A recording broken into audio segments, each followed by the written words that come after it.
Let's talk about your observation reports.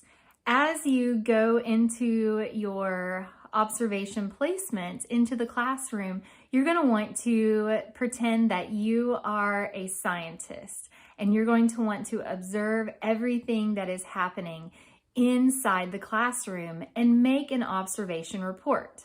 Now, we chose for this course to use two instruments for observation that you will find have more relevance as you begin your teaching career. We pulled these two instruments from the Tennessee.gov website on the education standpoint because these are instruments that your schools may use to observe and to evaluate you once you are the teacher of record inside of a classroom. So you'll see the two instruments located on that observation content tab in our course. The first one will be labeled the Team General Educator rubric. And then the second is the Team General Education form.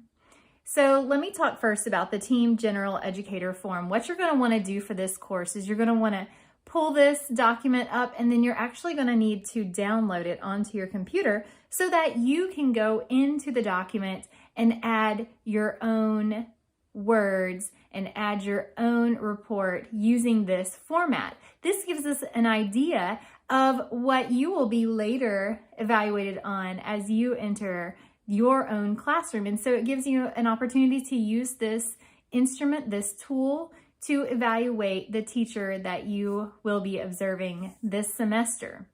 Now you'll see there is a line at the top. It says observer, that would be you.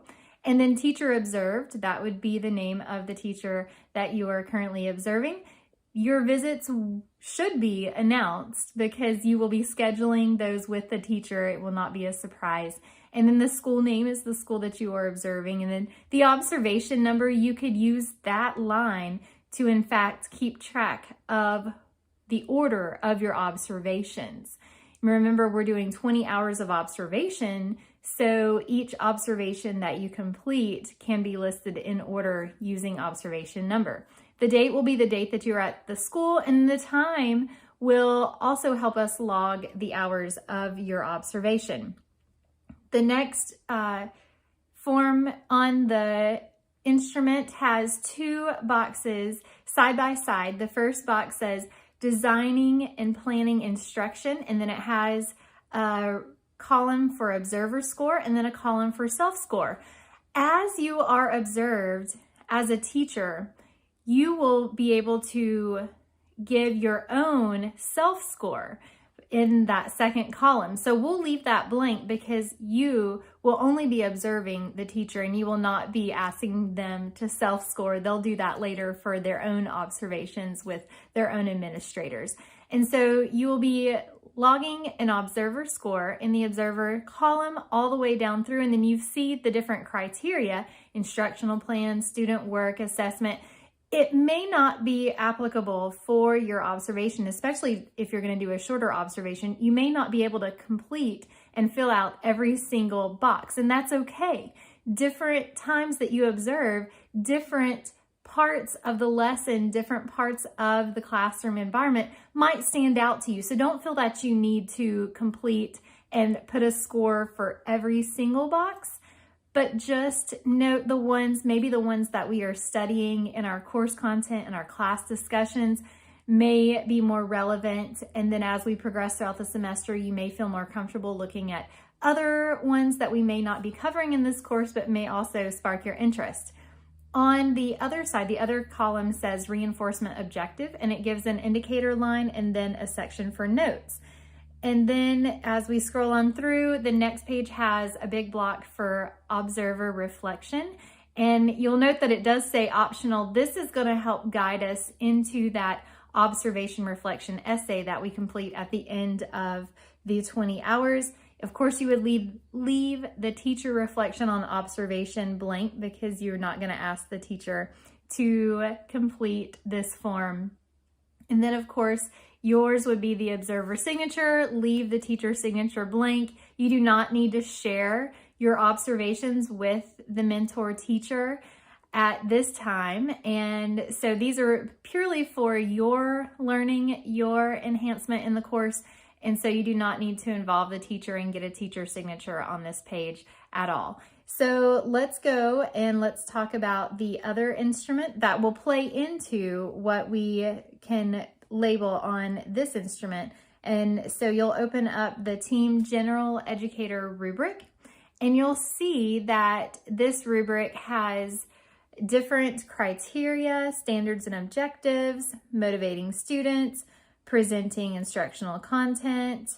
It also has lesson structure and pacing, and activities and materials, and questioning and feedback, and grouping students, teacher content knowledge, and teacher knowledge of students, thinking, problem solving. And so there are a lot of things that when teachers are being observed, there's a lot of things that the observer, the administrator, is documenting during that observation. This is another tool that we can use to look, and you'll see there are 3 different levels of mastery for each of the criteria. You've got significantly above expectations, at expectations, and significantly below expectations. And within each of those levels, you have verbiage that give you specific measurable things that you can observe while you are in the classroom, and showcase ways to describe what you are seeing. So you can use this educator rubric to give you the words to describe what you are seeing to label on the other instrument. So use this as a prompt, if you will. So it might be a good idea to go ahead and download this and print a copy to take into the classroom, so that while you are observing, while you are documenting what you see, what you observe, you know the language to use to describe what you are seeing in the classroom. Becoming familiar with this tool and the other tool is only going to benefit you as you move forward in your career to become an education professional. Let me know if you have any questions.